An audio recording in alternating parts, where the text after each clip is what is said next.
Hey guys, this is 42 and this is a little video where I'm going to show you some of the settings you can use to make your life a little bit easier. I have reset all my settings on this client, so this is the vanilla default interface.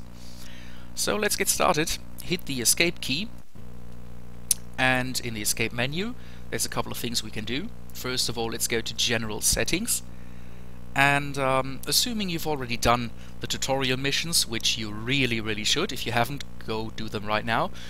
You can turn these two off because they really annoy you if they pop up every other time.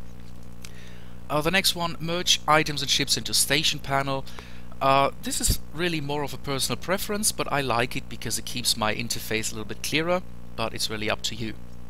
However, there are two important things that we need to do in here. The first of all is the auto target back function. What that does is basically it lets your ship target anyone that aggresses you. That may sound like a good idea, and there are some situations where it can make sense, but I'd say 90% of the time all it does is get you into trouble. So let's turn it off for now, just set it to 0 targets. And another thing is the session change timer. A session change occurs every time you switch your ship, including switching into pod, dock and undock at stations or jump through a Stargate, and even if you join, leave a fleet or move around in a fleet. So it can be helpful if you see how much this timer is. It's 30 seconds whenever you perform one of these actions, and that also means that you can't do it again for another 30 seconds. And by ticking this little box here, we get a little icon that shows us how much of the timer is left. That can be very helpful, and I'm going to show you what it looks like in just a second. Finally, let's hit shortcuts, and you're probably familiar with a lot of these, but some that aren't assigned by default are actually very useful. First of all, the drone control. If you're using drones, and eventually you will, you always have this little drone window where you have to right click and tell them what to do. It's actually much easier if you just assign a hotkey to that. To do that, just select all drones engage, click the top button here to assign, and then just use one shortcut that you can easily remember and easily hit. I always use Alt-E for engage, and then do the same for return to drone bay in case you want to get your drones out of harm's way. Next, it's very useful to map the broadcasts to hotkeys. If you're in a fleet battle, most of the times it's very important to keep the voice comms as clear as possible. Also, it can be confusing if people don't know how to pronounce names correctly or have similar voices. So the best thing to do in a fleet, if you actually need shield, need armor, if you need capacitor, you want to broadcast this using the broadcast function in the fleet menu. Now, these are very tiny buttons, it's easy to hit the wrong one, so let's go ahead and assign these to hotkeys, because that's a way you can do it much faster and less ambiguous. So if you're an armor tanker, select need armor and map it to, let's say, Alt-A. Easy to reach, easy to remember.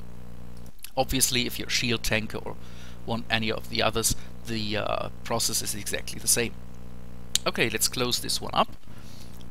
And as you see, we've now got the items and ships right here in the session, the station information window. And now I can show you what a session timer actually looks like. Now, I'm in a shuttle, and let's say I want to go, shoot something, so I switch to my lovely Fleet Tempest here. And now I've got this little counter up here, which shows me that my session is changing because I've switched to a different ship, which means for the next 20 seconds, 19, whatever, I won't be able to undock or switch ships again. So this is what it does. It's really useful to have this little icon. You can hover over it, gives you more of it information. Okay, so another thing you want to do is turn off your spam protection charges.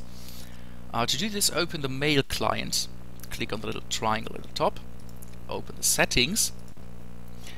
What this does is it charges anyone who tries to contact you who is not in your address book 2900 ISK Granted, that's not much, but it's very annoying and people tend to rather, well, not like it. So let's leave the option ticked, but just set the amount people have to pay to 0, and that way nobody will get pissed off. Hit apply, and we can close the mail window again.